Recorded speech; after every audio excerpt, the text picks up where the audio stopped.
Hello everyone, welcome back to channel. आज हम लोग बैंक रिकॉन्सिलिएशन स्टेटमेंट का दूसरा क्वेश्चन देखेंगे, यानी कि डीके गोयल की बुक से दूसरा क्वेश्चन देखेंगे बैंक रिकॉन्सिलिएशन स्टेटमेंट का। आइए आज की वीडियो स्टार्ट करते हैं।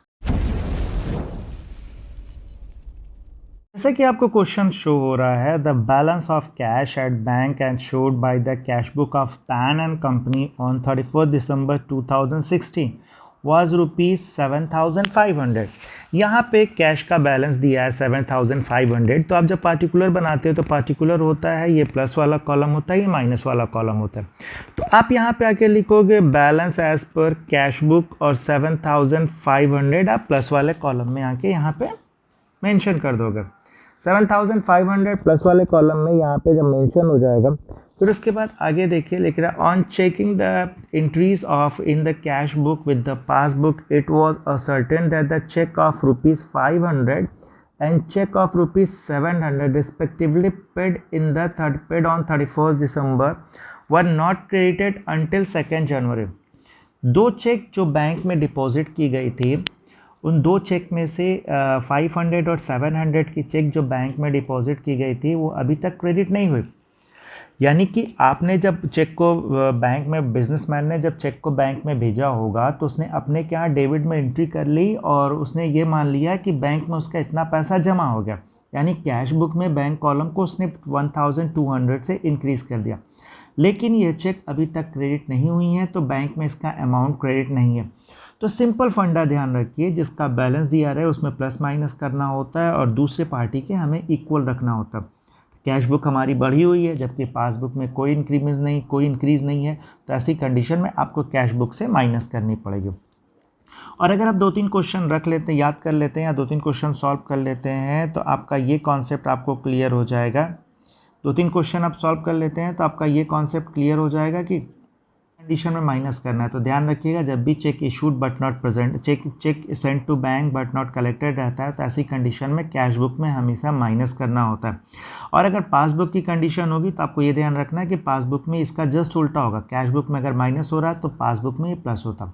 और ये मत सोचिए कि पॉजिटिव बैलेंस से निगेटिव बैलेंस, बस आपको ये ध्यान रखना है कि जो पॉजिटिव में होता है वही निगेटिव में भी होता है।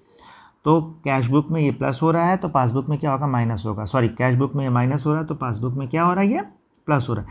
यानी कि आप यहाँ पे 1,200 को आप माइनस कर दोगे।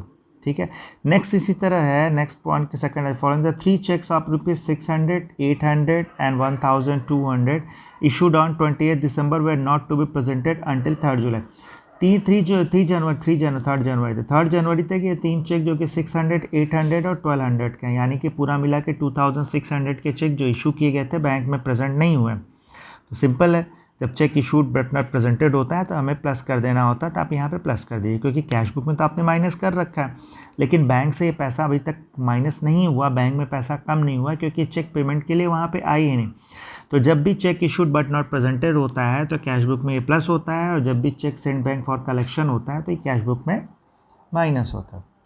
फिर there was a credit of ₹125 in the passbook in respect of interest.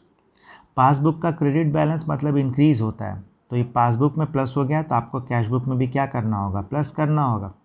Which was not entered in cash book. ठीक है, there was bank charges deposited in passbook, bank charges debited in passbook amount in ₹10।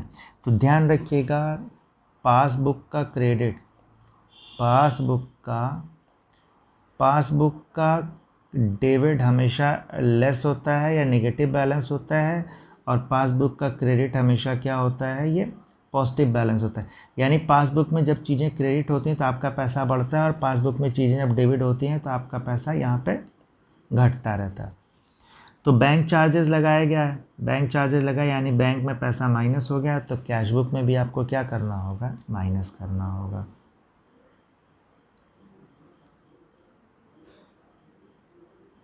अब जैसे यहाँ पे treatment देख लीजिए, debit balance as per cash book 7,500 आपने debit लिखा है। सेकंड था cheque deposited but not credited, यहाँ पे आपने कहाँ लिखा है, आपने माइनस में लिखा हुआ है, माइनस साइड में लिखा हुआ। फिर नेक्स्ट था आपका check issued but not presented in bank for payment, तो यहाँ पे आपने डेबिट में इसको प्लस में इसको लिखा हुआ है।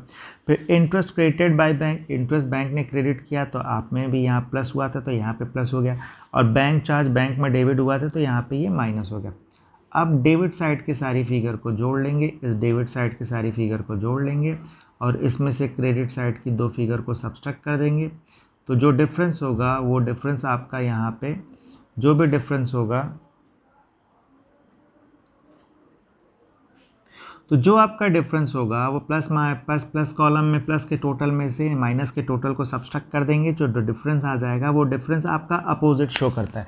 जैसे कि आपने balance as per cash book लिया हुआ है तो आपका आंसर आएगा बैलेंस एज पर पासबुक। इनको आपने टोटल किया, उसमें से इनको आपने सब्सट्रैक्ट कर दिया, तो आपका जो बैलेंस बचा वो बैलेंस हो गया। तो ये हो गया आपका बैलेंस एज पर पासबुक। अगर यहाँ पे कैश बुक का डेबिट बैलेंस है तो आंसर इसका पासबुक के क्रेडिट बैलेंस में आता है, क्योंकि कैश का डेबिट और पास का क्रेडिट दोनों एक ही होते हैं। आज की वीडियो में बस इतना ही। अगर आप मेरे चैनल पर नए हैं और अभी तक आपने मेरे चैनल को सब्सक्राइब नहीं किया है तो मेरे चैनल को सब्सक्राइब कर लें और बेल आइकन ज़रूर दबा दें ताकि मेरी हर नई वीडियो की नोटिफिकेशन आपको मिलती रहे। जय हिंद।